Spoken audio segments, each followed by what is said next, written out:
Hello hi అండి అందరికీ ఎలా ఉన్నారు? నేనైతే చాలా బాగున్నానండి. ఈరోజు నేను మీకు ఎగ్ కర్రీ ఎలా చేయాలో చూపిస్తున్నాను. ముందుగానే ఆనియన్స్ చాప్ చేసి పెట్టుకున్నానండి. అలాగే టమాటోస్ కూడా చాప్ చేసి పక్కన పెట్టుకున్నాను. ఎగ్ బాయిల్ చేసుకొని ఇలా ఎగ్స్కి ఘాట్లు పెట్టుకోండి. దాంట్లో సాల్ట్, కారం అవి మంచిగా వెళ్తాయి అన్నమాట. ఇప్పుడు స్టవ్ ఆన్ చేసుకొని బాండి పెట్టుకొని ఇందులో ఆయిల్ వేసుకున్నాను.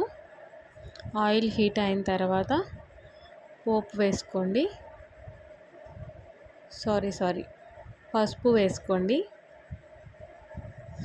అలవాట్లో పోపు అని చెప్తున్నాను కాదు, సాల్ట్ వేసుకోండి. ఇది ఎందుకంటే మనం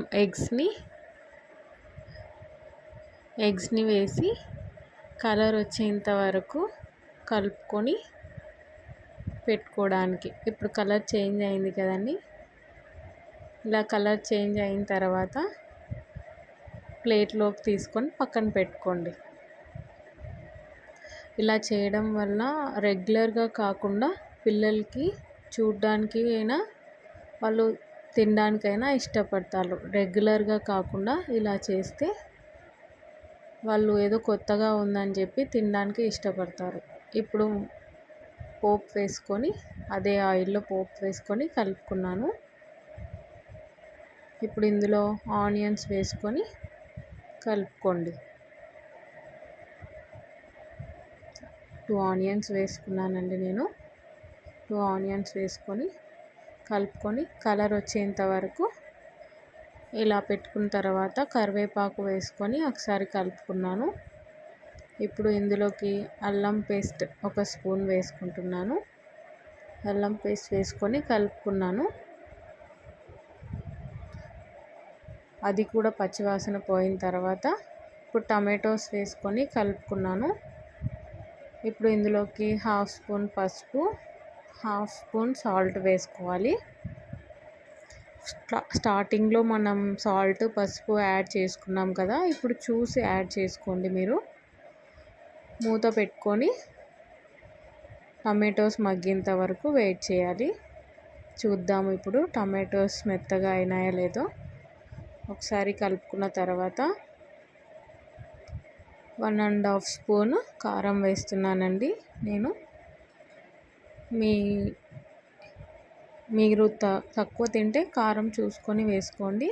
ఒకసారి కలుపుకున్న తర్వాత మూత పెట్టుకొని కారం కూడా పచ్చివాసన పోయే వరకు మగ్గించుకోండి.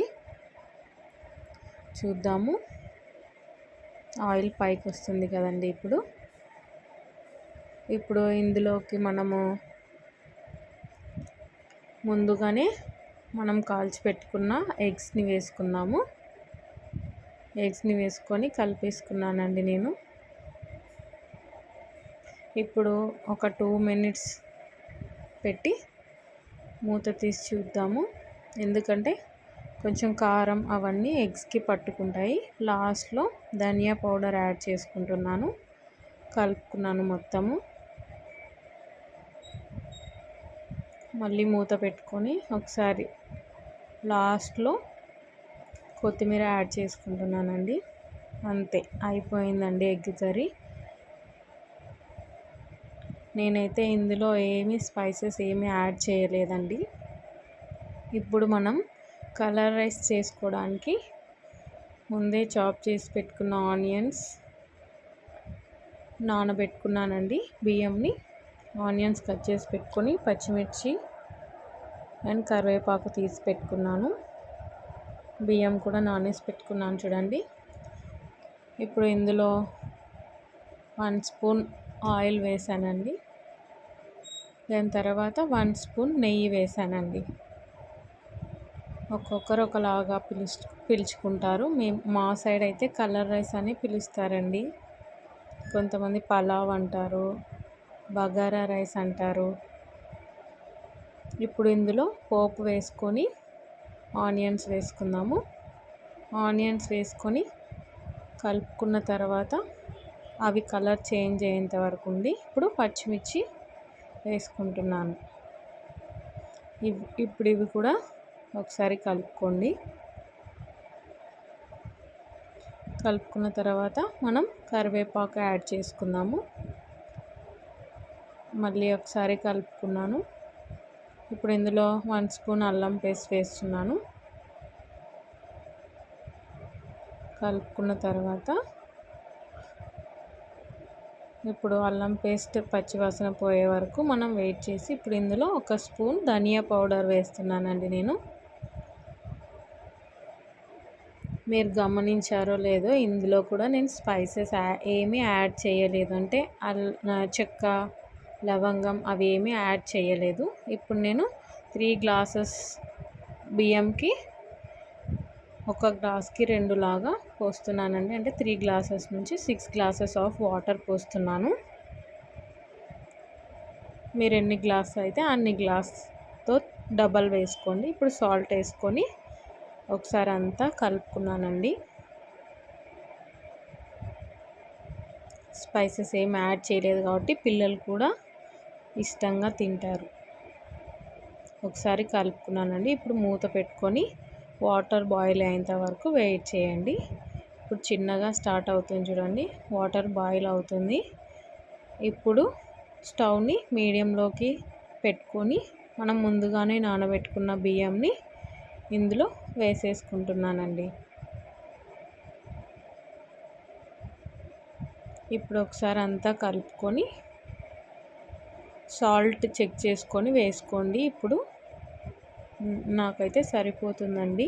ఇప్పుడు మూత పెట్టుకొని మనం అన్నం బాయిల్ అయ్యే వరకు ఉందాము. ఇప్పుడు హాఫ్ బాయిల్ అయిందండి. ఈ టైంలో మనం కొత్తిమీర కానీ లేదు మన దగ్గర పుదీనా ఉందంటే పుదీనా కూడా వేసుకొని కలుపుకోండి. ఎందుకంటే మళ్ళీ మనం మధ్యలో కలపలేము, ఇంకా మగ్గించుకుంటాం కదా లాస్ట్కి వచ్చేసరికి. ఇప్పుడే ఒకసారి కలుపుకొని మూత పెట్టుకొని సిమ్లో పెట్టుకొని మగ్గించుకోండి. రెడీ అయింది చూడండి ఈరోజు మా డిన్నర్లోకి egg curry and colour rice అండి. ఇప్పుడు సర్వ్ చేసుకుంటున్నాము. కర్రీ ఆనియన్స్తో అయితే బాగుంటుందండి. ఏదైనా నాన్ వెజ్ పెట్టుకున్నప్పుడు మా బాబుకి ఇచ్చాను, టేస్ట్ చూసి చెప్పు అని చెప్తే బాగుంది అంటున్నాను.